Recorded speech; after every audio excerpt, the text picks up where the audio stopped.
We'll begin there. President Trump and his MAGA base and the growing turmoil over the administration's handling of the Jeffrey Epstein case files. Over the weekend in Florida, attendees of the conservative Turning Point USA Student Action Summit erupted in boos over the Trump administration's handling of that case. Additionally, top MAGA leaders questioned and even outright criticized the White House from both the stage and on their social media accounts. Who have you seen? Pam Bondi.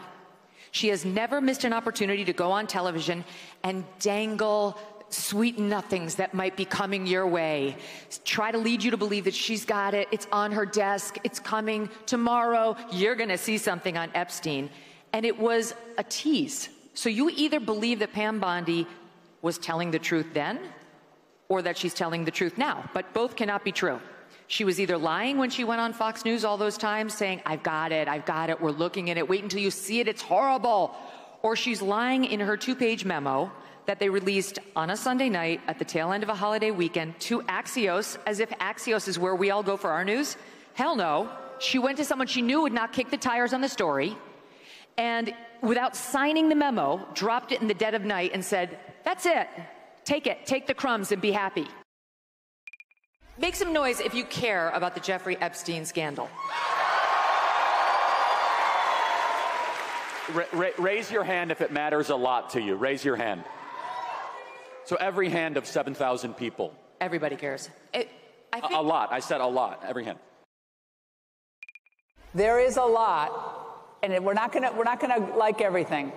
There's a lot that's kind of bubbling under the surface, and I know you know what I'm talking about. So I'm going to ask a few questions to all of you. How many of you are satisfied, you can clap, satisfied with the results of the Epstein investigation? Clap.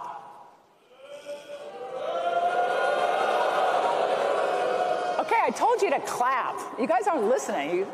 I'm not going to grade you on a curve. So I was going to get to that. How many of you are not satisfied with the results of the investigation?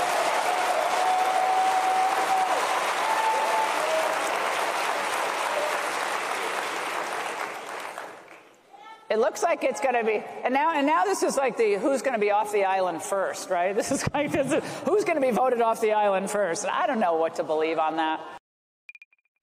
I would strongly recommend in that, because I've argued for this from the beginning, that in that arc of looking at how the deep state has tried to stop Trump and the MAGA movement, you can easily fit in the Epstein situation, right?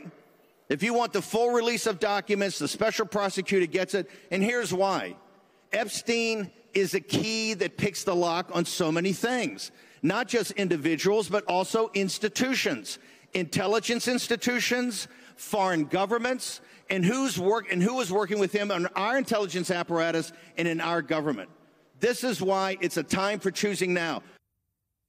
Okay, so when Laura Ingraham says there's a lot bubbling under the surface here, we're talking about the controversy that began more than a week ago here, when the Justice Department and FBI announced they had found no evidence that Epstein kept a client list. That contradicted Attorney General Pam Bondi's past suggestion that such a list from the convicted sex offender existed. At one point, she went on Fox and said, "It's on my desk." Conservative influencers began to criticize both Bondi and FBI Director Kash Patel for their findings, which came months after Bondi pledged to reveal major revelations about Epstein, including a lot of names and a lot of flight logs.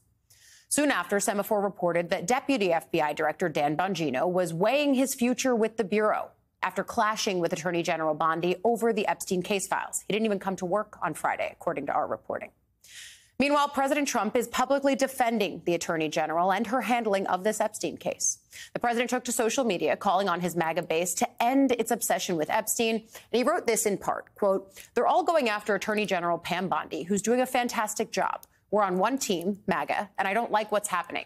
We have a perfect administration, the talk of the world, and selfish people are trying to hurt it, all over a guy who never dies, Jeffrey Epstein." Trump's post was met with widespread backlash among his own followers, but also prompted this response from tech billionaire and former Doge leader Elon Musk. Quote, "Seriously, he said Epstein half a dozen times while telling everyone to stop talking about Epstein. Just release the files as promised." At the same time, two sources familiar with President Trump's thinking tell NBC News he has not lost confidence in anyone involved, full confidence in his team, from Bongino to Patel to Bondi. One source added at this time, there is no expectation for any changes to leadership there. Joining us now, White House reporter for Politico, Megan Messerly. So let's start with this revolt, because I think it's a fascinating schism, both with the base and the White House. But then, of course, the internal dynamics of this, too, between Kash Patel, Dan Bongino, Pam Bondi, all people who, to varying degrees, stoked conspiracy theories about Epstein, and now are having basically the consequences of their own actions now that they are in the driver's seat, being able to release things that our own reporting and people who followed this said never existed, especially in including a client list. Exactly. This is the exact challenge, is the fact that they've spent so long, when the president was on the campaign trail, talking about this, and to your point, sort of stoking these conspiracies.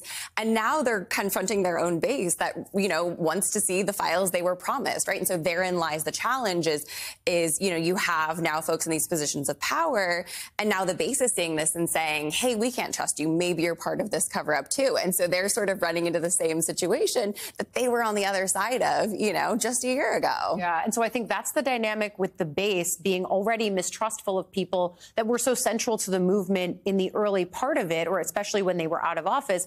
But where does this actually go? And I think it's striking that the president is backing Pam Bondi. What do you see in that? Yeah, I think it's really interesting. I mean, to me, this goes back to sort of the administration's, no scalps philosophy, right? They don't want, anyone to be blamed for this, ejected for this, right? This really has been, compared to the first administration, right? We haven't seen the revolving door the way they did, and the president does not want to see that. And so I think a lot of it ultimately comes down to that. The president clearly has expressed repeated confidence in Pam Bondi. But at the same time, there is this concern about, are we going to see some shakeups? What happened with Dan Bongino, right?